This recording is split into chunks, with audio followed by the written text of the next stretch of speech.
Hey, what's up, everybody? In today's episode, we are taking a deep dive into all things demos. How do I get more demos booked if I'm a software company or a SaaS product? Or maybe if you're selling some kind of service or you're a service-based business, how do I get more calls on the calendar, more strategy sessions, more consultations?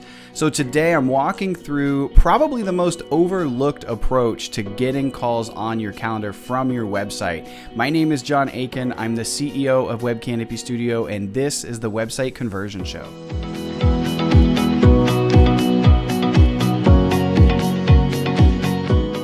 Hey everybody, what's up? This is John Aikin. I want to talk a little bit about demos, and I want to talk about booking calls, specifically from your website. It's one of the most difficult things for companies to do. I hear all the time from when people come to have some kind of consultation with me, that they're always asking about how do I get more people on the calendar for my sales team?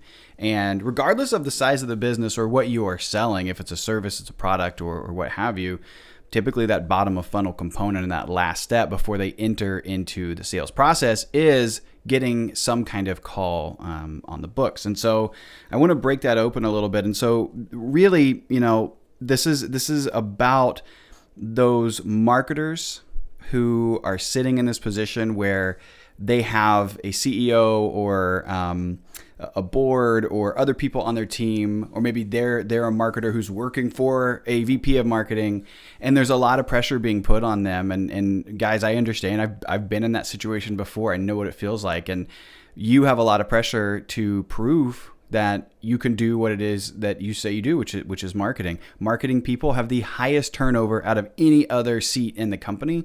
Average time for a marketer to stay at a job is 1 year, whether that's them leaving on their own or them leaving because the company's asking them to leave or forcing them to leave. And so what we're going to go through today is really going to help prevent some of that. Okay. So if you're sitting in that spot where you have that pressure, you have all these other things that you're balancing, you feel like you're super busy, there's all this stuff going on, and at the end of the day, you've been doing, a 12-hour day, and you go and look at the results, the KPIs, your dashboard, and you're like, where is it? Like, where are the things coming back to me? This stuff should really help you. Same thing if you're a sales director, you're trying to figure out how do you get more calls on the calendar. If you're a business owner and you're sitting in this place of trying to grow without having to hire a whole bunch of people, without trying to figure out how do I make this happen so I don't spend a ridiculous amount of money to acquire these leads. So we're going to go through that today, guys, and that's really kind of the main pain point that I want to hit on. So what we're going to do to get started is just take a quick exploration of the buyer's journey. And I think most of you are probably familiar with it. We've talked about it a lot on a lot of different episodes, a lot of different content that we've put out.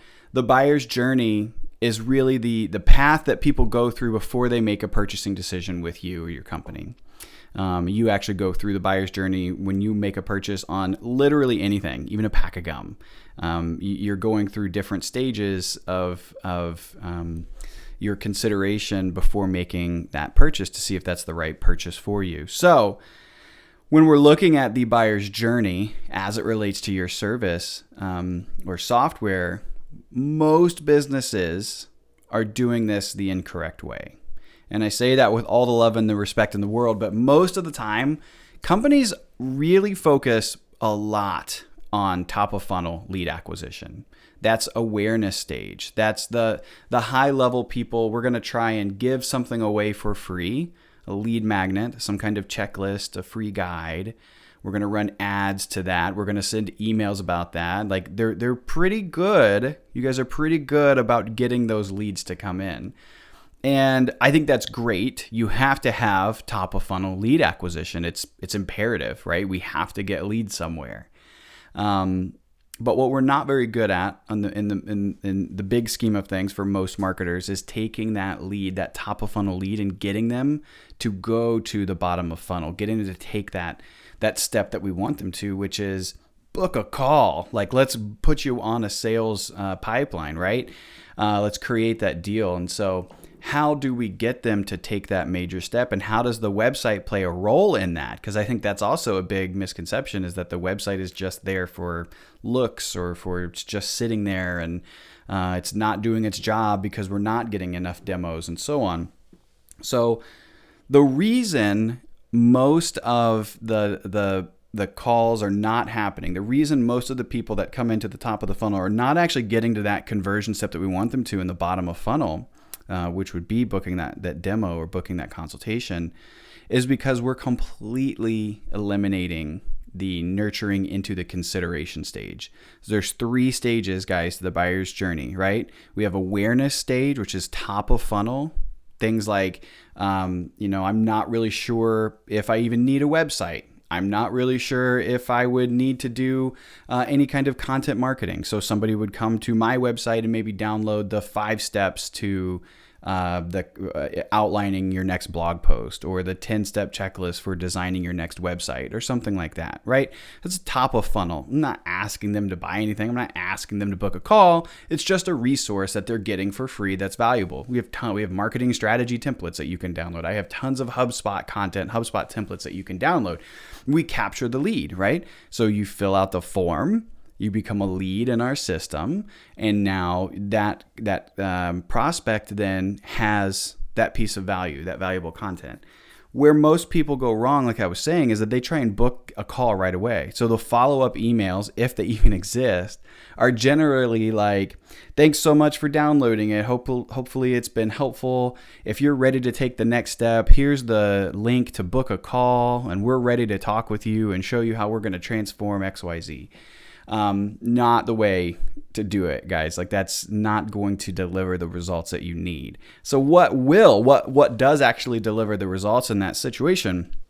Well, you are literally jumping from awareness stage, top of funnel. You're skipping consideration stage, which is middle of funnel, and you're going down to that 3rd stage, which is decision stage, which is bottom of funnel.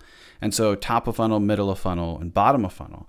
And we're leaving out one of the biggest pieces, because most of the people who come to you, most of the people who hit your website, they're not in a buying position. They're not in a buying stage. They're not in a decision stage. They're in an awareness stage.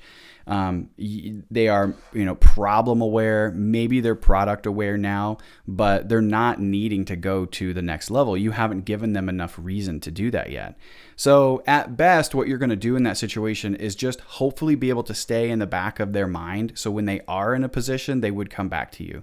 That's not going to happen if you're not doing proper follow-up, and you're looking at maybe years down the road before they even get to that spot, right? So what can we do instead? We need to insert consideration stage level content on your website. And the best way to do that, this is like the secret, guys, that will unlock so much for you, because if you do this and you do this right, I promise you're going to start getting a lot more calls on the calendar. And it's not hard. It does not require developers. It's something that you can do immediately. You could even do it with your iPhone, right? Like you could do this immediately. So the secret to this, the secret to booking more calls, booking demos by using your website, is to record some kind of masterclass, some kind of tips, strategies, webinar, something that's recorded. You can do it live. I recommend doing it live if you have the ability to, in order to get people to show up. That's a different story. We'll talk about that on a different video. But at the bare minimum, at the very least, recording a presentation. You can use slide decks. I recommend that too. So you can walk through the specific topics of what it is you need to walk through. But bare minimum, just get on a video. Just record yourself on camera talking about specific things. You can even I've got a whiteboard back here that I use sometimes on different videos when I'm meeting with a client. I just need to pull out and whiteboard some stuff. It's great. It works great. You capture their attention immediately. So I know you're thinking, yes, we've done webinars. We do webinars all the time. What's the big deal about webinars? The difference is, more than likely what you think a good webinar is actually a bad webinar. More than likely what you think a webinar should be, generally most people are thinking about it from the wrong context. They're thinking about it with the wrong things in mind. A webinar to this kind of an audience needs to be focused on three things. There's three components to a successful masterclass, a successful recorded presentation. You could literally break the presentation down into thirds to talk about these exactly that way. So the first thing that you need to do, the whole entire first third of the presentation needs to be literally just getting on their level. You need to get on their level. You need to tell them exactly what their problems are. You need to outline their problems so that they know that you know they have this issue. And you're telling them exactly what concerns they have, what problems they have. And you're saying, I totally am here. We solve these problems all the time. You're getting on their level, okay? So initially, you're setting yourself up to be an authority in their eyes because they're seeing that you have that problem. You solve that problem for them. The middle section of that presentation needs to be you giving them value. You need to solve in a way that you want them to, step by step, show them how to fix their problem. It might be your software, your service, it might be something completely different, but you're giving value to them. And ideally, it's something that you can draw a direct correlation to what it is that you're doing, that you're selling, that your product or your service actually does resolve for them. But that middle section, you're providing nothing but value. Here are 4 steps. Here are 3 steps to solving that problem that we just acknowledged in the first third of the presentation. And then that last third, the very end, the last thing that you're going to do for this presentation is pitch them on getting some kind of call to action that you're trying to drive them to. It could be booking a strategy session. It could be getting a free demo of your product, but that's where you're going to pitch them. Now, I know what you're thinking. We already do that on our webinars, but my guess is, again, it's not being done the appropriate way. So how do we get them to pitch? Well, or to hear our pitch and do what we want. So first third of the presentation, we're talking about the problems. We're talking about their problems that they have. Second third, the middle third of this presentation, we're giving them a step-by-step plan for what they need to do to solve those problems. The the last third, the back part of your presentation, you're saying, okay, I've acknowledged you have these problems. We've just given you a step-by-step plan. Now you're at a decision point. You can either A, take all of this information that I've just given you and you can go and implement it on your own. And you're very capable of doing that. You're going to have roadblocks. You're going to go through all these issues and all these things along the way, but you at least are armed with that information.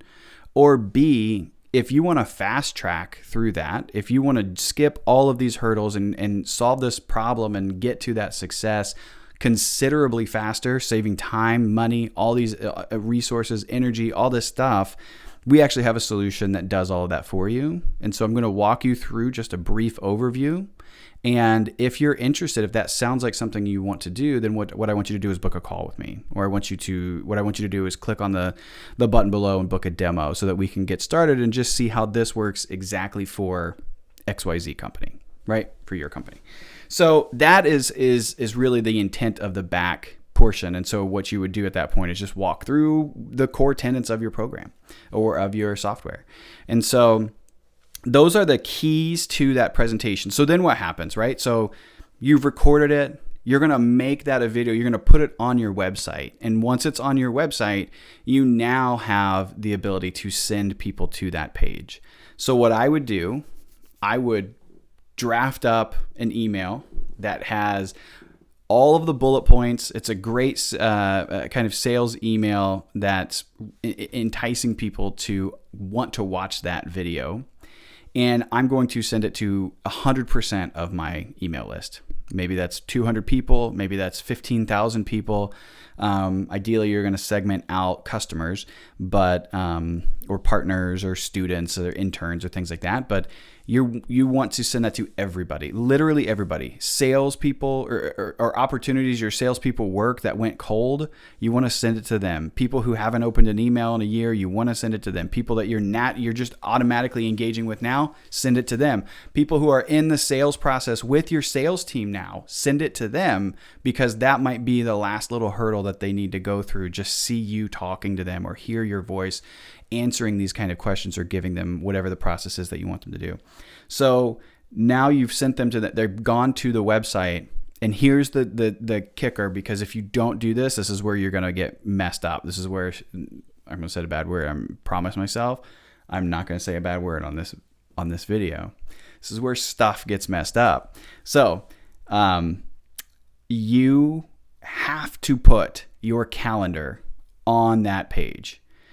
Don't just settle with a form and then somebody fills out the form and they fill it out at 4 p.m. on a Friday, and now your sales guy doesn't come in until 10 a.m. on Monday, and he looks at it, he looks over the lead, he's like, oh yeah, I've got some emails, I'll get to this guy later.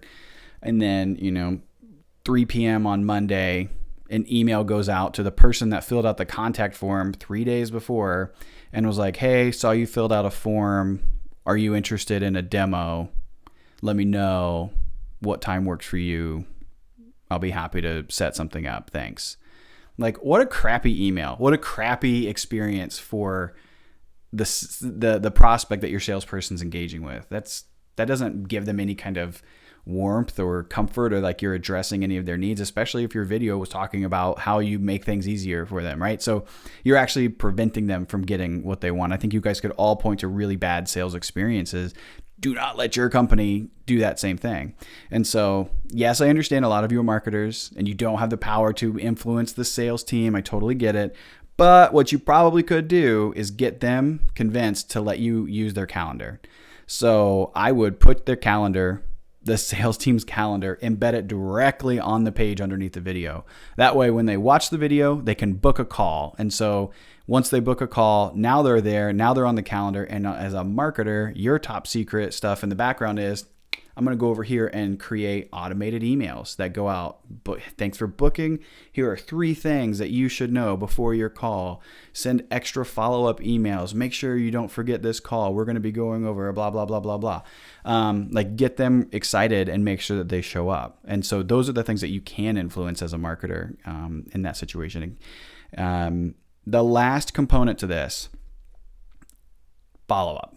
Follow up, follow up, follow up. 50% of your sales will come from your pipeline, from the follow up of you engaging with the people who watch this video or the people who engage with your webinar. So you want to do some kind of segmentation. You want to know who watched it, who didn't, or who came to it, who didn't. There's tons of software to do this. There's a lot of different things you can do, but at the bare minimum, like, just pay attention to who signed up to watch. That's fine. That's a bare minimum. And everybody who watched, send them 5, 6, 10 emails afterwards that are just kind of going through different things in the video and talking about the next steps and so on.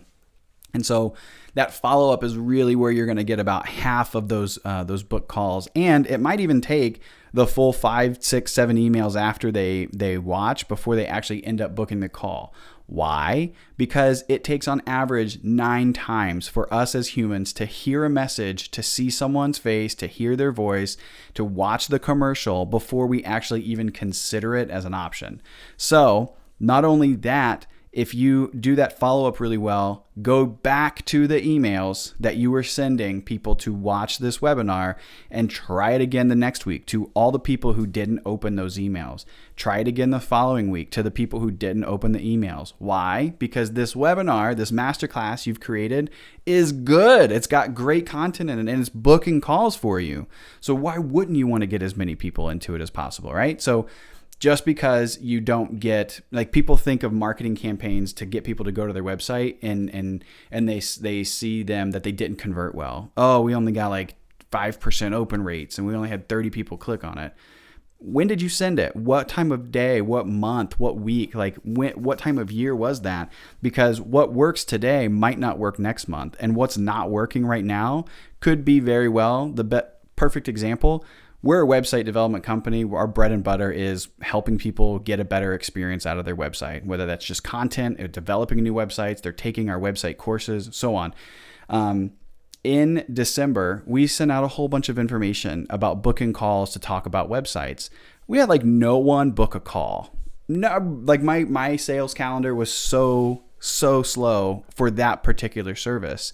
But come January, it was blowing up. Same invites, same emails going out as another reminder, and boom, now we're blowing up. But we have people left and right trying to get on my calendar. And literally the only thing that changed was it was just a different time of year.